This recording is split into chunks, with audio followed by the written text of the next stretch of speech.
keeping Bismillah ar-Rahman ar-Rahim. Assalamu alaikum. Welcome back. It is exactly 10 after 11 o'clock. This is the mid-morning show with me, Julie Alli. We're going to be talking about a fascinating piece of research which was carried out by a Dr. Yoshinori Osumi. He is Japanese, and his research has won him the Nobel Doctrine Award. I hope I'm pronouncing that correctly, but Dr. Kat will correct me there. And this has to do with his research, which he has called autophagy. Dr. Kat's going to talk about that, the importance of this piece of research, and how it serves us as the Muslim community all around the globe. And we'll also be looking at the uptake or the abuse of vitamins, minerals, etc. during the month of Ramadan. Does it serve us well or not? Are we just throwing money down the drain? Well, she's here to talk to us. Dr. Naseeba Kathrada, qualified GP, has been on the show plenty of times before. Always a pleasure to talk to her. And once again, we welcome Dr. Kat to Salam Media. Assalamu alaikum. Welcome to the program. All right, thank you for having me. Lovely to have you. And Alhamdulillah, we are into the final 10 days of Ramadan. Can you believe it? It seemed like just yesterday we were talking about the beginning of Ramadan. But of course, we still remain on the topic of Ramadan. And you must have heard my introduction regarding autophagy, this piece of research done by this Japanese doctor, Dr. Yoshinori Osumi. What can you tell us about it? What's your understanding of autophagy? Well, basically, the word phagy means it's like digestion or to engulf. So auto means in itself. So basically, humans in our own cells, it's taking something from our body and removing it. So that's the really good research that he's done. We always knew that there was some mechanism because Allah has created us in a manner that our bodies are supposed to be able to fight off, different toxins, different viruses, different bacteria, things that are harmful. So now we know that even if something enters the cellular level, it can be autophaged or absorbed by the body and destroyed by the body, which is amazing. And Alhamdulillah, we as Muslims have this opportunity. Look at the wisdom of Allah subhanahu wa ta'ala. We are blessed with the month of Ramadan, where we can cleanse never mind our bodies, but our mind, body, and soul. 30 days of cleansing of the purest form. So, Alhamdulillah for that. But I also understand through this autophagy, one can also rid one's body of cancer cells. How does that work? I suppose you do need to enter a specialized program for this to really kick in and obviously be medically monitored. Yes, but this research is very, very early. I mean, he's just now said that what he found in yeast cells, that's where he made the discovery that he looked at it in yeast cells, which are very, very tiny, but he did find that, and it is something that can be extrapolated to the human cells. So it is very early on, and there is, his theory is that it is the reason why certain people get diabetes. It is the reason when your autophagosomes are not working properly and your body is not able to phage means to diet or to absorb or to digest this bad material. If your body is not able to do that, then you are prone to getting autoimmune diseases. You are prone to getting things like diabetes, and now, of course, cancer. So if we know if we know a little bit more about this, we can, yes, inshallah, we will be able to, well, he says, reverse cancer. But aside from this research, we know that there has been lots of advances in cancer research done of late. And a lot of people are using other mechanisms besides the traditional, what we know, chemotherapy and radiation, which now we can understand why it works. Because if you're giving your body the things to kickstart your autophagosomes, they will actually help to adsorb as in take in and digest the bad material that's causing the cells to dysfunction and become cancerous, or to become, cause a person to be diabetic. So it is, alhamdulillah, great news. Alhamdulillah, and just imagine for us as Muslims, fasting is sunnah also, because according to his research, he's suggesting we obviously have been blessed with the month of Ramadan, but he also suggests that if you carry on the practice of starvation or fasting 3 times a week, 2 to 3 times a week, it will work wonders. And Alhamdulillah, we as Muslims, fasting is sunnah for us on a Monday and a Thursday. Yes. So really, Alhamdulillah, this was revealed to us 1400 years ago. So we are truly blessed with the most beautiful religion in the world, the religion of love, the religion of peace, the religion of mercy, Alhamdulillah. Dr. Kat, let's move on then, and let's talk about the issue around the uptake regarding, the increase of supplements during the month of Ramadan. Does it in fact serve us well?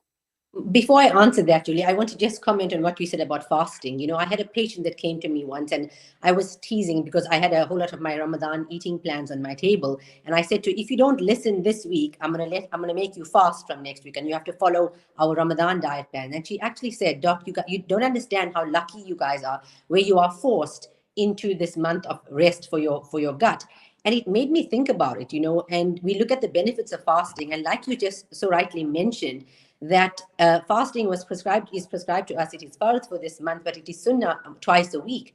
And the reason for that is that we have to go on a spiritual detox and a physical detox. And if you look at what it means that we have to rest our gut. And when you rest your gut properly, not like they do with intermittent fasting, when they do it the way that we are supposed to, and then you consume your normal diet, but just don't eat, where you rest your gut completely, no water, no anything between it's about 10 to 12 hours that we do it for in Ramadan. That is so beneficial to a human. It is unheard of, except that we have to do it properly. People overload on kajur, people start eating savories, and they start having milkshake. I mean, who open on which day do you have a milkshake for supper? And then we look at the sunnah, like you said. It's also look at it in its entirety. I had recently an argument with some scholar who was eating 7 kajur a day. He's overweight, obese, and has diabetes. And I was like, you shouldn't be even having one, because if you're fasting, you need to be controlling your blood sugar. No, it's sunnah to have 7 kajur. Yes, it is. But if you follow the complete sunnah, and the best of them used to have the 7 kajur as a meal. There were no milkshake, 7 kajus, samosas, pies, halim, and then a big meal, and then go to iftar, go to tarawih, and come back and eat dessert.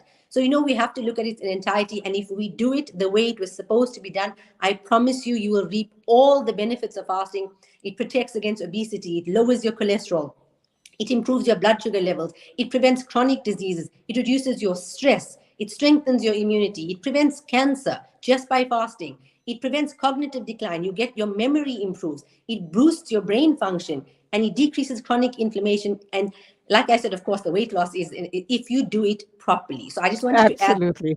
before I Uh, answer your question. Okay. Before we go to the increase in supplement use during the month of Ramadan, you spoke about gut health. You spoke Mhm, about giving your gut a rest. mhm. Um, I think I read something, I'm not a medical person at all, but I'd heard somewhere or read somewhere that all of our diseases, everything that goes wrong in our bodies, start from the gut. If we don't have a healthy gut, we are not going to be healthy beings. Your thoughts? 100%. You look at the old adages where certain idioms and sayings come from. Like I tell my patients when they say that, I'm an emotional eater, I say we call it baggage, because it's something you carry and it weighs on the scale. And remember the other thing that we always say, I have a gut feeling. And when we say you have a gut feeling, sometimes things that you're apprehensive about, you feel it in your gut. Sometimes things that are not right, you feel it in your gut, because the feelings, emotions, everything comes from the gut. And now research has also shown that your gut biome is so important in your immunity. So everything starts, your health starts, your good health starts with a healthy gut. And we are so blessed, like you said, where we get a chance to rest our gut when we've been putting in the toxins, eating badly, and a lot of stress. Now we've got this time to rest and unwind. And as well as I do, that when you get a non-Muslim person to try fasting, they will never manage, because Allah gives us that extra strength that comes from somewhere where we are able to do the fasting. But we also have to meet Him, where we have to say, there isn't a single ayah in the Quran that says samosas, pies. pakora, chana magaj or milkshake. And if somebody brings that to me, we can change. We just have to follow the sunnah. Water, kajur. Absolutely. When we open our fast, hydrate. Very important in Ramadan. That helps to clean your gut. It also helps you to keep alert. One kajur. It's got more glucose than fructose in one kajur. It's got the potassium. It's got the energy you need. Do it, but do it properly. Learn everything about it, and don't just find that one hadith that's going to support your your 7 view. kajur. 7 kajur, or also I'm supposed to. I haven't eaten, so now I'm supposed to partake. Yes, but if you want the energy to go to Taraweeh, if you don't want to feel bloated, if you don't want the heartburn, how many people will tell you, I can't make it to Taraweeh because I'm so tired, or they'll tell you I feel so bloated in Ramadan. Ask yourself, are you eating the right things? Then you'll know the answer. And then again, when we're reading Quran, because we're supposed to increase our tilawat in Ramadan, that already causes us to decrease our stress. And when you are less stressed, then your gut health also improves, because we literally hold on to everything when your gut is stressed. So it is super important, and 100% everything starts in the gut. Alhamdulillah for that. Let's go for an ad break, Dr. Kat, and definitely after the ad break, we're going to be talking about the increase in supplements during the month of Ramadan, inshallah.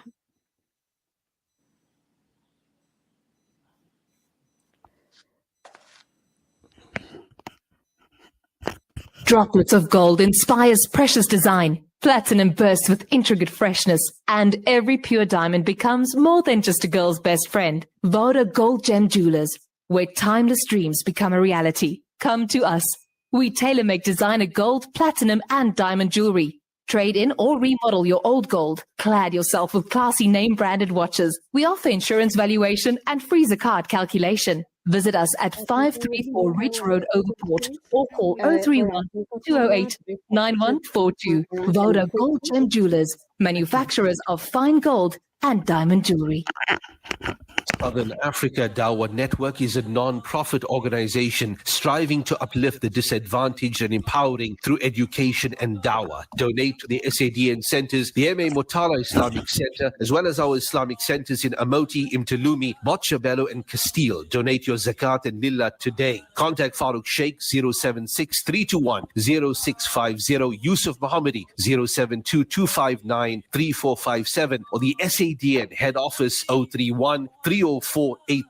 Our account, Standard Bank, account number 050-856-294 for your zakat, or 050-879-790 for your lillah. Dawah through education, education through dawah, the Southern Africa Dawah Network. Share the love this Eid by donating to the Eid Dream campaign with Penny Appeal South Africa. Join us for the 5th consecutive year of providing joy and happy faces for Eid by gifting an Eid box to an orphaned or vulnerable child. For just 400 Rand, you can be the reason they smile. Donate today, www.pennyappeal.org.za, or contact 063 293 8737 for more information. Penny Appeal. Small change, big difference. Freedom Stationery supply Marlin and Marlin Kids pens to me and my school friends. They supply just about everything we need to help us get a better education, from books to files to rulers. In fact, any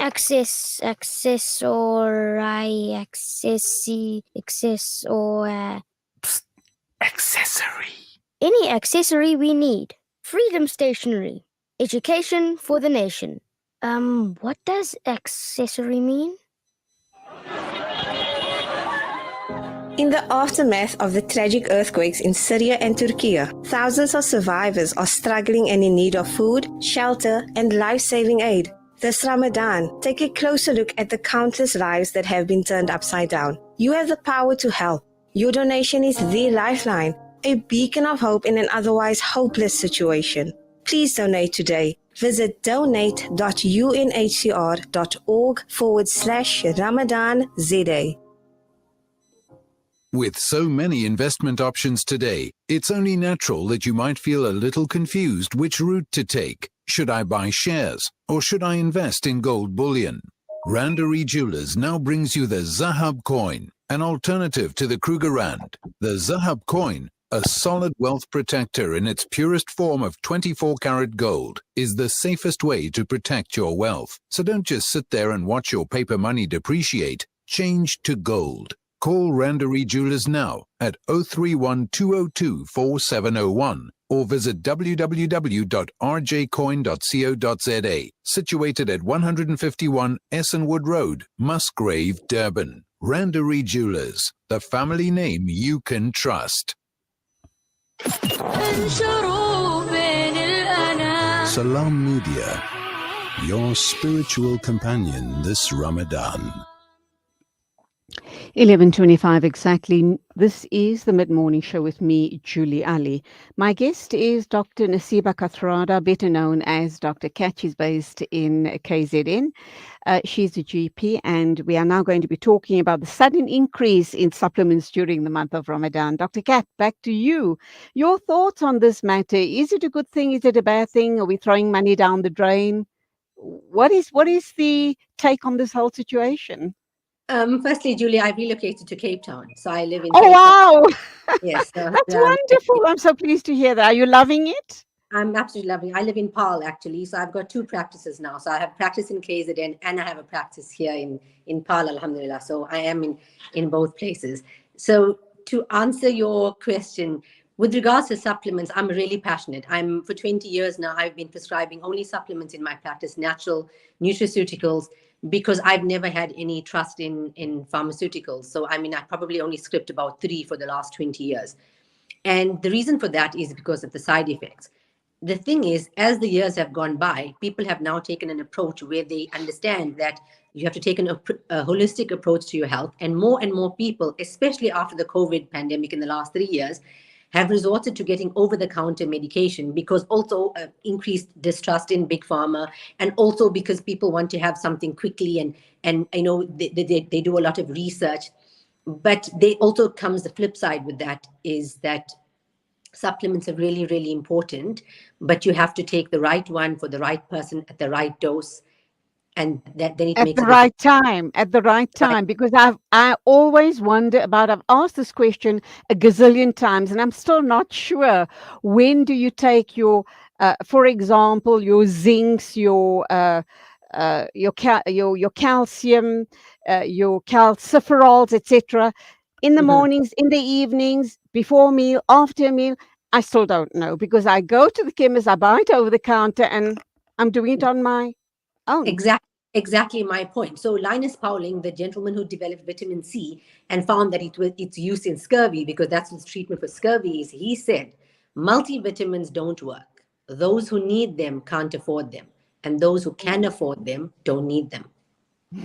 And that is very important, because he didn't say vitamins don't work. He said multivitamins. So, for example, an average female needs about 800 milligrams of elemental calcium per day in her diet. And if you're not getting that, then you should supplement with calcium. If you take a multivitamin, it has calcium in it, but it has about 30 or 50 milligrams. That is so far from the amount that you actually need. So you're just taking it. And just to answer one of your questions today, let's talk about calcium and magnesium. So calcium gives some people constipation, and magnesium gives some people diarrhea when taken in correct dosages. Mm-hmm. So when you take them together, that's why you always see calcium paired with magnesium. So you get a CalMag supplement. It's to counteract the side effects of each one, with some people getting it.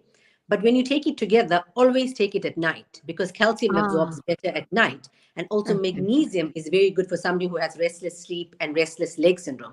So I've developed my own range for over 25 supplements. And what I've done is I add certain things. So I put boron in my CalMag, because especially when women go through menopause, and now men are also suffering andropause because they understand the decrease in testosterone, boron helps to balance your hormones. So if you understand about supplements, and then you know about them, then taking them is excellent, because the side effect profile from taking supplements is literally, you're just going to get expensive urine because you're taking too much of something. Very few, there are side effects if you take combinations, yes. So that's why you should always speak to somebody who understands the supplements. And then, like you said, somebody who takes calcium in the day, yes, they're taking it, but they're never going to get the good absorption from the calcium and magnesium. So it is very important. And, the industry is growing so rapidly.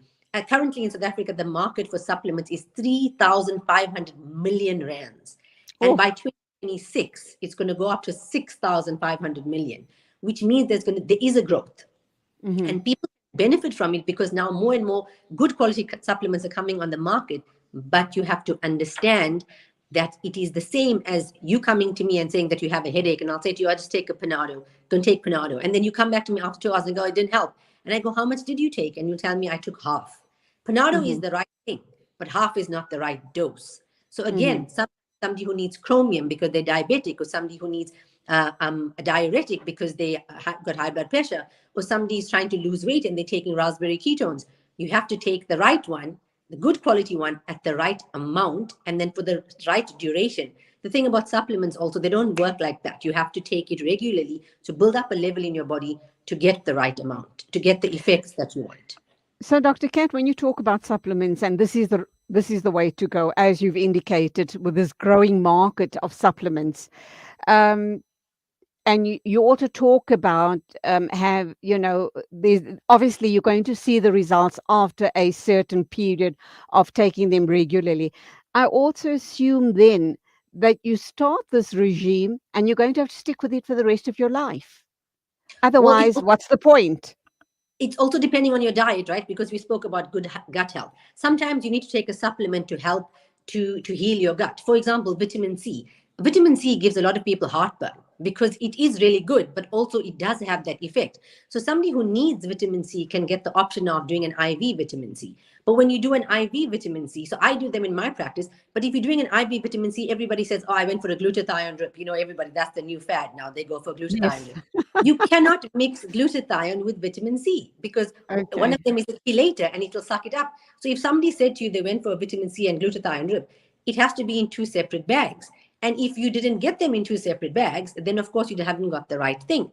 But then you see the use of supplements again. So vitamin C may be the right thing for somebody, but if they're getting heartburn, you can always take a buffered vitamin C or you do the IV. But again, it has to be done correctly. And once you heal your gut, then you can start. Then you don't have to take it. You don't have to take it continuously, provided that you are eating a good diet, because it goes back to what we spoke about earlier, where your gut health is so important.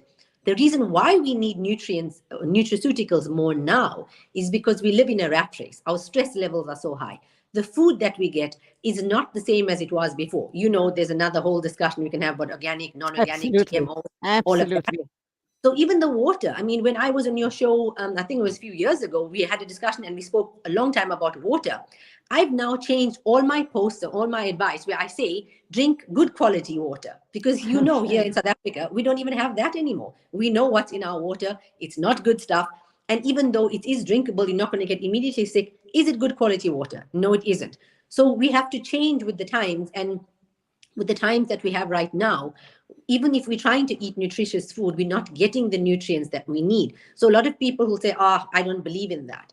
Recently, it was actually really sad, where it's the medical doctors also who are so blinded by what we are taught in medical school. We don't get taught nutrition, we get taught malnutrition. And those of us, alhamdulillah, who've done the research ourselves and have taught ourselves. So I'm now offering all the medical practitioners in South Africa to stock my supplements because I've researched it. And I sent out a nice little message to people who messaged me previously, not a spam message. And somebody said to me, like, pee off and die. A doctor replied to me, and if I read the message, it says, get real medication, don't take supplements. And I'm like, the ignorance is so much, where there is so much of benefit. That there's healing in plants. And what are nutraceuticals? They come from plants. Plant-based, So absolutely. It's a mindset change that we're going to have to get. Okay, so 2 other very important questions. I asked you if we need to be taking these supplements for the rest of our lives. You said not necessarily, but you also went on to touch on the issue around our food sources are not as good as they used to be. And also the issue around our water, which then would suggest that perhaps, yes, we would need to be on supplements for the rest of our lives. Do you think that post-COVID is where this awareness has really grown tremendously or stupendously, that we've Yes. just become so much more aware. And we've had discussions around COVID time as well. And you know, that particular drug where certain people, ivermectin, were pro and certain people, oh my goodness me. But be that as it may, post-COVID or COVID really has made us more aware of supplements, has it not? Yes, and also we've realized. I mean, penicillin comes from a fungus, which is a plant, which is also, and even ivermectin, they found it in the soil when they were also another Japanese scientist. And all of the medication, it was during the Industrial Revolution that it got put into tablets, where people realized why do we have to give a person an orange when we can give them the vitamin C in a tablet? Oh, look, we can actually make the vitamin C synthetically. Let's now make synthetic vitamin C or something that gives the same effects. And that's how the advent of medication came about. And now everybody going back to realizing that although AI and computers and technology is the way we're moving forward with the fourth industrial revolution, we have to realize that we have to go back to actually go forward, and we have to touch our roots again and go back to originally being healers. You know, I am of the opinion that we need to change all our syllabus in medical school, where we need to teach doctors how to be healers again. You remember back in the day when the doctors used to do house calls and they used to go to people's homes. My dad, you know, I would hear him at about in the middle of the night, he'd go out, and then when we were having breakfast, we'll say, Dad, where did you go? And he goes, I had a patient. And 1 o'clock in the morning, what was wrong? You know, like, was it serious? And he goes, he was coughing. I remember that day clearly. I'm like, the patient was coughing. And I only realized later that this man was probably having some anxiety, heartburn, and then, you know, could have this coughing fit. And then the wife probably phoned my dad in desperation. He took his little bag and off he went to did a house call at 2 o'clock in the morning because a man was coughing. But you know what? That man felt so much better because the doctor was there holding his hand, telling him you're going to be okay, take this medication. He didn't do like a teleconsult and say, oh, this is what you need to do, buy it online. It wasn't like that. Right. And COVID has taught us that. And those of us who've realized that it has dehumanized us and that has created worsening in people's health, we need to go back to touching, holding, hugging, interacting, having conversations with people. And that is what being a healer is about. And that's how the supplements work better, when you believe in it, because you believe in the person who prescribed it to you. Absolutely. So I can't come to you for a consult because you're now in PAL. Do I continue then with my, my regular, vitamin C, my zinc, my calciferol once a week? Do I kind of continue? It's not going to do me any harm. I should imagine it's just going to enhance my well-being.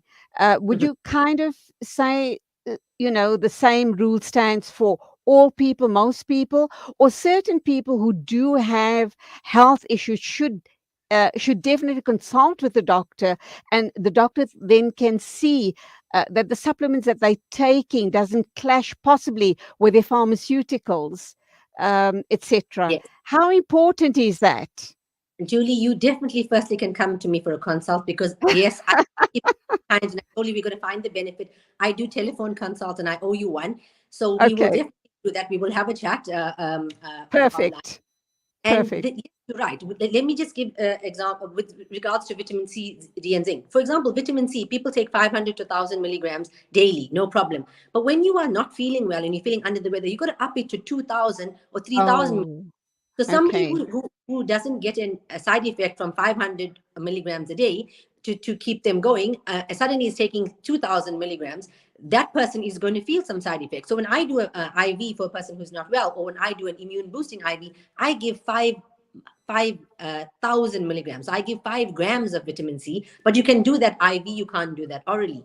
With regards to zinc, you need to take about 35 to 45 milligrams. 40 milligrams of zinc does not absorb more than that in your body at any time. But the thing about zinc is if somebody has mouth ulcers, rather get a zinc tablet and chew it before you swallow it, because zinc directly in the mouth will actually help you. So there's so much of benefit with taking things the right way. Vitamin D, for example, that's a big thing, the calciferol that you spoke about. People are taking it because we know that now we are able to diagnose low vitamin D, and it causes a lot of things: muscle pain, depression, poor digestion, everything that actually you can get with low vitamin D. But if you're supplementing vitamin D and you're taking one tablet once a week, not necessarily good, but we can give you a diet that gives you foods that have high vitamin D, and you supplement with vitamin D, or you can start taking it daily, but you need your 5,000 to 10,000 IUs per day, but you got to get a good quality vitamin D as well. So those are the basic that people are taking: vitamin C, vitamin D, and zinc. And also you need to take a good quality vitamin B, but you must take vitamin Bs in the right amount. And sometimes you need to take something like dexpanthenol, which is precursor to vitamin B5, which is very good for gut health. So whatever supplements you're taking, if you're taking something that's going to help you to digest better, then all your supplements are going to absorb better. Now you've got somebody who's smoking. They need to take something else because they need to, their gut health. So it is very important, like you said, because the other thing that people take a lot of is turmeric, which is curcumin, and also Nigella sativa, black seed, kulungi, which is now just literally the sales have gone through the roof. Again, taking the seeds of the kulungi, if it's crushed, it's very much better. But then you're crushing it and putting it in honey, and then you're diabetic, and then the honey. So there's a lot of things that you have to think about. So I would always recommend, before you want to take something long term, get good advice from somebody who understands supplements and somebody who's prescribing you a good quality supplement. But I still owe you your consult. Oh, I definitely am going to take you up on that. Let's talk also about the issue around, and we're going to have a follow-up discussion on this interview, because I'm kind of wondering with, people who have other medical issues, how does this all, they can't just be taking supplements willy-nilly. They need to consult, because they're probably going to end up doing more harm than good, or like you say, just create lots of expensive urine. But be that as it may, we have a caller on the line. Her question is, about 3-4 years ago, my doctors prescribed pyridoxine 2 a day, initially 4 a day, and then cut it down to 2 a day. What is it for? I understand it is a B vitamin. And if I continuously take it, what good is it going to do to me? So pyridoxine is vitamin B6. Usually when people go and get like a, Neurobian, or they say I go for a vitamin B shot, vitamin B6 is in it. And I'm not really sure if the caller didn't say what it was prescribed for specifically, because a lot of the B vitamins are, help with depression, they help with energy boosting, they help with neural tube defects, with people who have peripheral neuropathy. So if perhaps, or the person could have had anemia, but then they would have been, if they have not iron deficiency anemia, it's from not eating enough. It's a megaloblastic anemia, a different type of anemia. They need to have vitamin Bs. So the best thing to do would be go find out why it was prescribed for you. There would be no problem taking it continuously, but it's nice to know why it was prescribed in the first place. And that's also something that's quite funny, because that doctor obviously realized that vitamin B6 is the best thing for that person. And I guarantee you there's some medication out there that's also for the same thing. But it's probably that very doctor who will steer people away from taking over-the-counter supplements. You give the ones that work, but if you don't understand how the rest of them work, I promise you, once you see the world of how the supplements can work, it will open your eyes. So that person should rather just find out what it was that it was prescribed for. And if those symptoms have abated, no need to continue it. But if you want to take it, rather may take it in smaller quantities just to keep your levels up. So, they should rather just find out the reason, because it covers a lot of things, vitamin B6. Okay, Dr. Kat, she's off the line, but let's just then pick up from where she's left off. The all-important question then, let's assume, and I think the majority of people do this in any event, because it doesn't occur to them that I should consult with a GP, somebody who specializes in supplements, so that they can give me a full medical, see where I'm at regarding my pharmaceuticals, and then prescribe accordingly. Most people don't go that route. And I think by way of this interview, I'm realizing just how important it is to definitely go that route. But because they don't, let's assume they take supplements willy-nilly, but they take it on a regular basis. They've been told that, vitamin C is good to ward off colds, etc., whatever. So they take a whole lot of supplements on a regular basis. Is it going to do them any harm at all? That's the all-important question, apart from the fact that it's creating a lot of expensive urine. Yes. So the first part is I do understand why people don't consult with their GPs about it, because there are very few GPs like myself who actually prescribe supplements. Most of them would rather go the allopathic route. So I'm a qualified allopathic doctor, and I chose this path for myself because I didn't want to give somebody a supplement, or sorry, a medication that's going to cause nausea, vomiting, diarrhea, or death, and then tell them, be careful taking it with this or the other thing. But for those of us that do research and understand supplements, yes, it is very important for people to consult and get the right advice. Sometimes you get a very knowledgeable person at the pharmacy or at one of the health shops that will understand supplements. Those are the people to go to, people, because they understand what each supplement does. With regards to your question about somebody taking a whole lot of multivitamins, firstly, there isn't. I can assure you, there isn't a single multivitamin that's enough. So there isn't one that's going to tell you that it gives you A to zinc and has vitamin A all the way to zinc and gives you enough. Just look at the dosages and look at the amount of RDA that it gives you.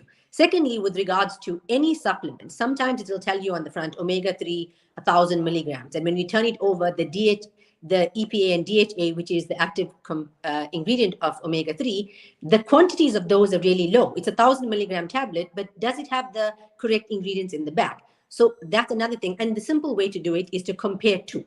Take two omega-3 1,000 milligram bottles off the shelf and compare them, or again, consult with somebody who understands it. So our omega-3 has the highest. Oops, we have just, oh, there you go. Are you on load shedding right now because you're... No, my patient, one of my patients is calling. So because I'm on my cell phone. Sorry, okay. I was saying that, it is so important that you look at the supplements that you're taking, and also that you look at the contents of the supplement. With regards to side effects, I want to say, if you're taking a low dose supplement and it's not going to make any difference, however, it is so important that you look at everything holistically. I'm going to give you an example. It's to do with ivermectin, but it's to do with supplements. Because I was the one who wrote the letter to the president for ivermectin, everybody thought that I was just prescribing it willy-nilly. And somebody came to me with their own black market stock and said to me, Doc, I want to know if this ivermectin gave me a skin rash. So I asked, when did you start taking the ivermectin? Yesterday. When did you have the skin rash from? 2 weeks ago. So I go, obviously it can't be the ivermectin. So we started going into a history as to what the person was taking. So this gentleman was taking a whole lot of vitamins, vitamin C, vitamin D, vitamin B, and a whole lot of things. And then his daughter was with him, and she said to him, well, what about the neem powder? Oh, yes, neem, very good. He's taking neem powder as well. Then he goes, yeah, but my neem finished. So what he was doing, so neem is vitamin B3. Niacin. So he was taking slingerberry leaves. You know, the one that it's always tradition to use it after birth, where you take the slingerberry leaves and you make like a, you heat it and you steam with it or whatever. So he had these slingerberry leaves in his garden. And you can understand by the mere fact that it is used as an infusion where you just steam with it and not ingest it, it's quite potent. So because he was taking a teaspoon of his neem powder, ooh, he was taking a whole lot of leaves from the garden and making a cup of tea with like a whole lot of leaves. So he was having high dose of vitamin B3, and one of the side effects of that is a skin rash. And he didn't know that because he was taking it for whatever reason he was, but he was taking too much of it. And that's quite rare, but look at the way that it happened. And of course, he associated with the ivermectin, which was absolutely no relationship. And then he came to see me. And then I went into the history, and I didn't know how high it was. So I started researching it while he was sitting in front of me. And I was like, oh, the combination of that, and that's what's giving you the skin rash.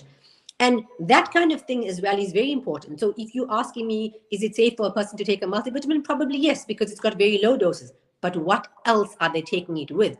Because a lot of the things that we are eating or we have now have added nutraceuticals in them. And if it is something that you're already taking good dose of, and it may just be that you're that person that may have a side effect. But it's not common, but yes, it does happen. So you also need to get advice.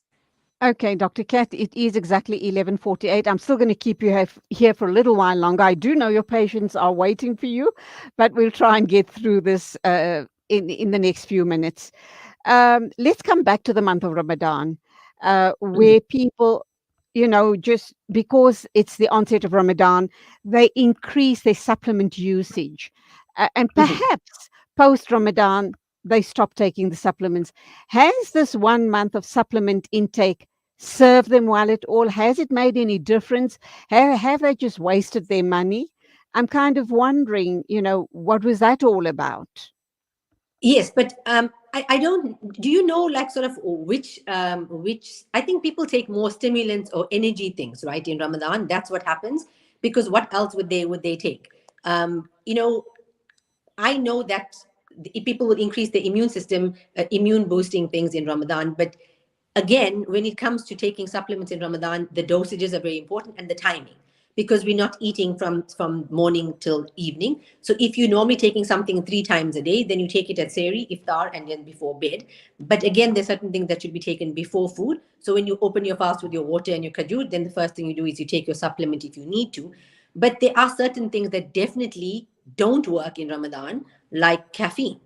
So caffeine is a stimulant, and I guess and it comes from a food source. So now there's somebody who's trying to they say they need the caffeine to give them energy, then they're going to get heartburn, and then they're going to get, it's a short-term up and a long-term down. So then you get headaches when you have caffeine withdrawal. So then those people start taking things to actually, they'll take non-steroidal anti-inflammatories or something to help with the headache, and then they get more heartburn. So for me, the thing that I see that people do mostly is taking energy, things that give you energy. And a lot of people do vitamin Bs in Ramadan because that's what helps them. And if you think that you need it, yes, vitamin Bs are very good to give you the energy. But again, you got to take the right dose. And usually the IM injections you can definitely take. And that would be something that would help somebody in Ramadan. But nothing will help if you don't hydrate and eat properly, because then you're fighting. You're taking this to help with that, and then you're taking that to fight with it. So you have to make sure that it sounds complicated, but it isn't really. If we stay with our normal diet that we did out of Ramadan, add the things in that are sunnah, like the kajur,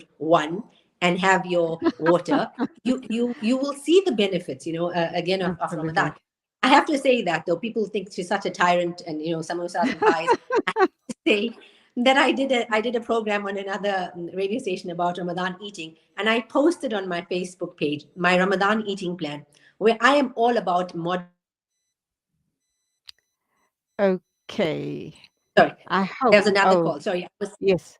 Oh, there we go. Yeah, I was saying that I'm all about moderation, and I'm not elimination, and I'm not an extremist. So on my Ramadan plan, I do allow samosas and pies and halim. It's all there. But again, it's the quantity. It's the same thing with the supplement. It's how much you have. You can't have 6 samosas and 10 samosas at one sitting.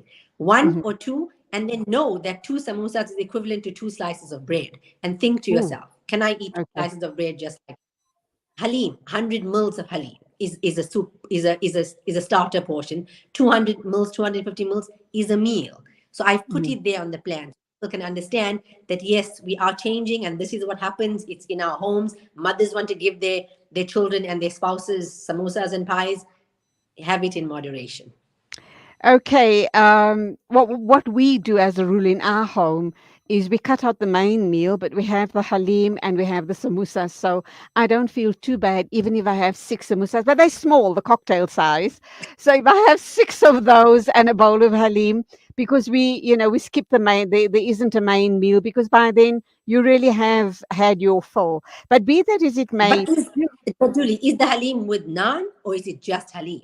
No, just halim with the samosas. Right, very important. Because if you have the samosas and the halim and naan, not too much. Well done. Well done. Okay, so Dr. Kat, you and I had, I think the last conversation I had, the last interview with you was an interview on collagen.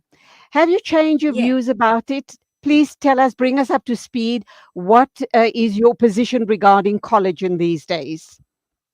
Okay, so I have done, in fact, that was something I was researching 2 days ago. Oh, wow. Because I'm adding some supplements to our range. And again, I research it before I develop it, because I develop them myself.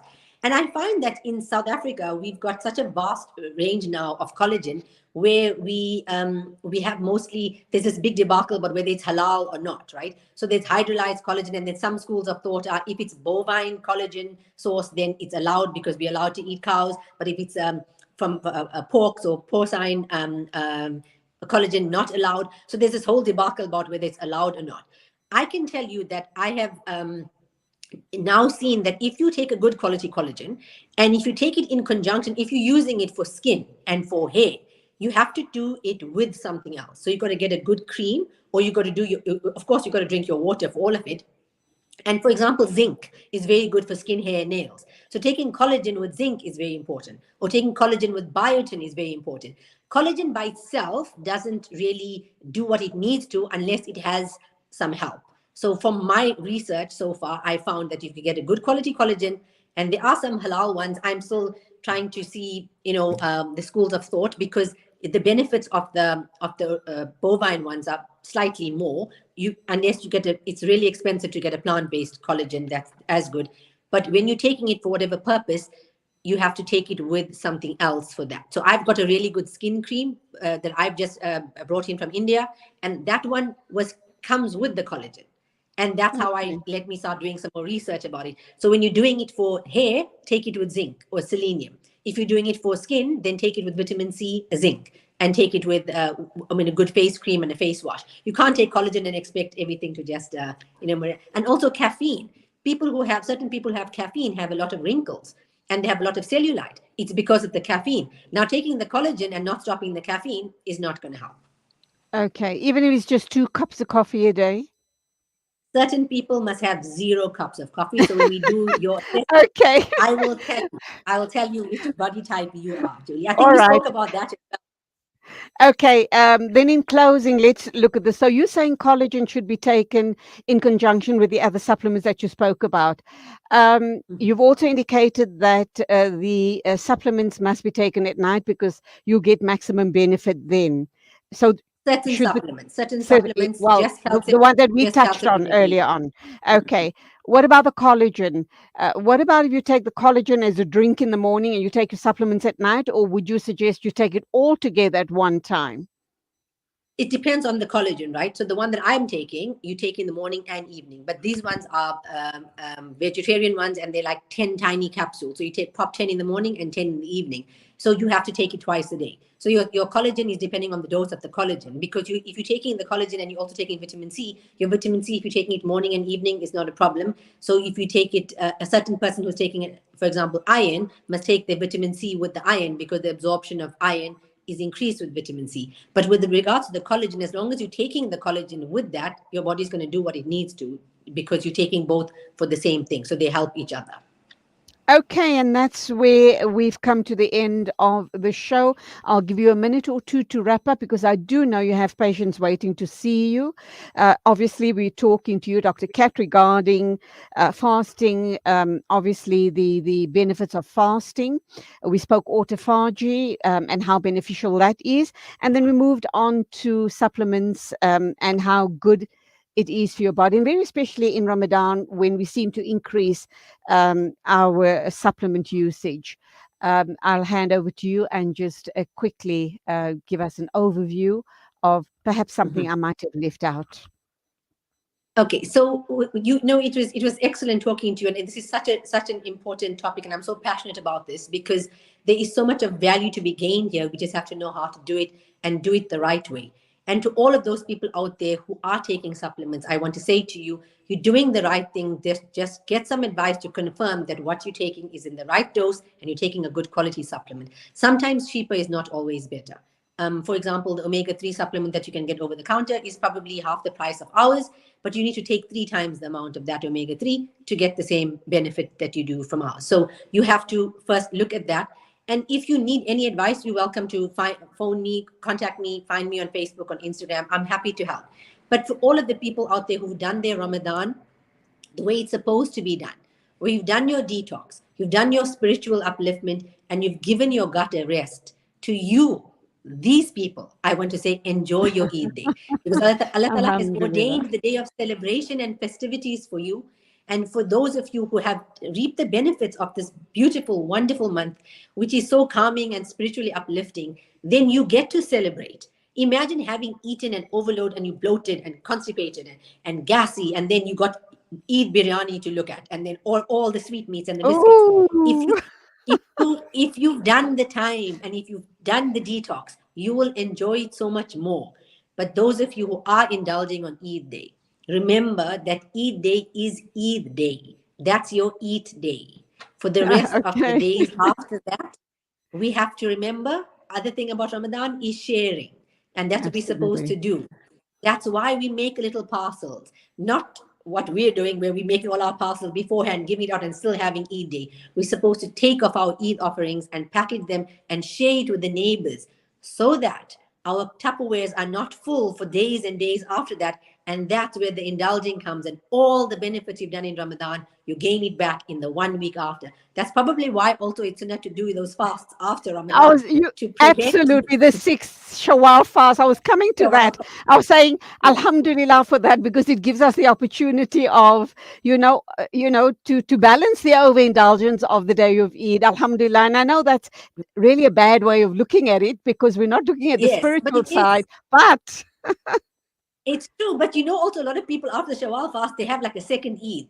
I have a lot of patients who tell me, it's my second Eid. I'm like, what I did the Shawwal fast. They actually couldn't get new clothes and everything. And then again, it's another whole Eid day. So they do a second Eid. But it is a beautiful month, and it is such a nice time, where you have detox, you've stopped everything. It's a time to get rid of the caffeine. It's a time to get rid of the sugar. It's a time to get rid of the excess salt. It's a time for family. It's a time for sharing. And it's a time of seeing the benefits of health holistically, with the supplements, with family around you. It's so important to make dhikr, because that's important for your spirituality and for your good health. And this is such a beautiful month, and I'm so glad that we got to have this conversation. And to you and to everybody else out there, Eid Mubarak. Enjoy the last 10 days of Ramadan. And if you feel that you haven't done anything that we've discussed on the show, it's never too late to start. There's a saying that says, when's the best time to plant a tree? And they say 20 years ago. When's the second best time to plant a tree? Now. Absolutely. So now that you've got the knowledge, now's the time to start and make today's iftar a good iftar. And inshallah, after that, you'll see the benefits within 2 or 3 days of how clean your body feels, how you're sleeping so well, how your taraweehs are so much better. And please remember me in your du'as when you are experiencing the benefits. Thumma Ameen. Always a pleasure. I just love chatting with you on the show. Can't wait for the next time around.